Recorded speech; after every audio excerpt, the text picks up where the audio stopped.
There was a girl named Marta who lived in a small town.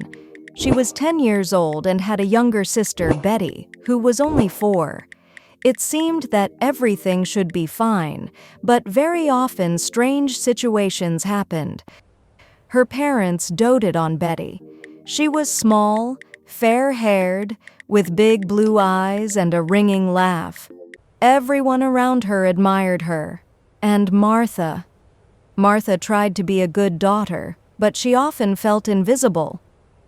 One day, Martha was standing in the middle of the room, carefully picking up the scattered toys. Her fingers were trembling, not from fatigue, but from resentment. Just a minute ago, she had carefully put her toys in a box, but as soon as she turned away, her sister scattered them on the floor again.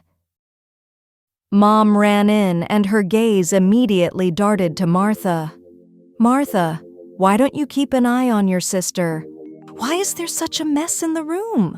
Martha wanted to say that it wasn't her fault, but the words stuck in her throat. She knew they wouldn't hear her. Clenching her fists, she silently bent down to pick up the toys again, and she thought, "Why is Mom so unfair?"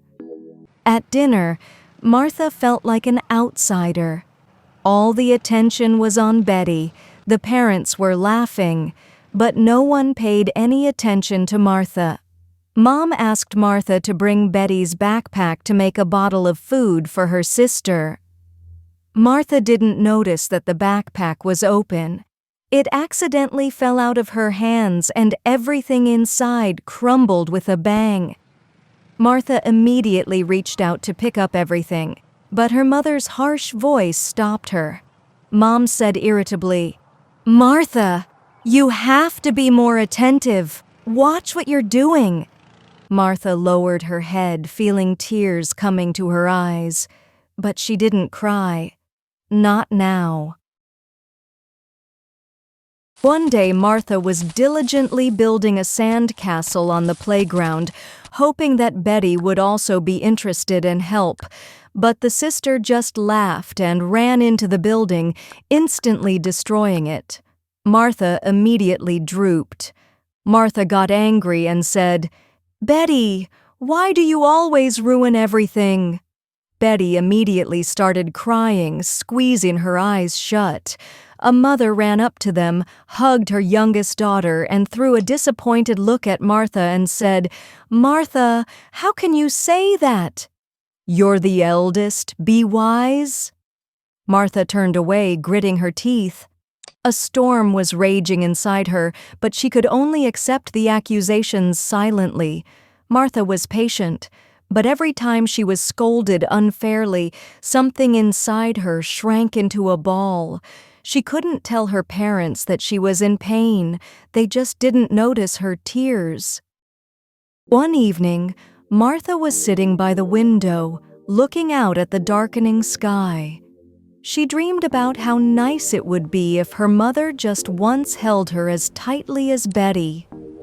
At that moment, soft footsteps sounded behind her. It was Betty. She was holding her beloved stuffed kitten in her arms. "Martha, aren't you mad?" she whispered, hiding her eyes. Martha sighed. She wanted to say, "I'm angry," but suddenly she noticed how uncertainly her little sister was clutching the toy. And then she suddenly realized it wasn't Betty's fault. She's just a kid who needs love, too. "No, I'm not mad," Martha replied, holding out her hand. Betty timidly stepped forward and clung to her sister. "I want to be like you when I grow up," she said suddenly. Martha felt something warm spread in her chest. Yes, parents may not always be fair, but she has something that cannot be taken away, the unconditional love of her little sister. Martha hugged Betty and whispered softly, "And I'll always be there for you." Dear guys, please like and subscribe to my channel. There will be new interesting stories coming soon.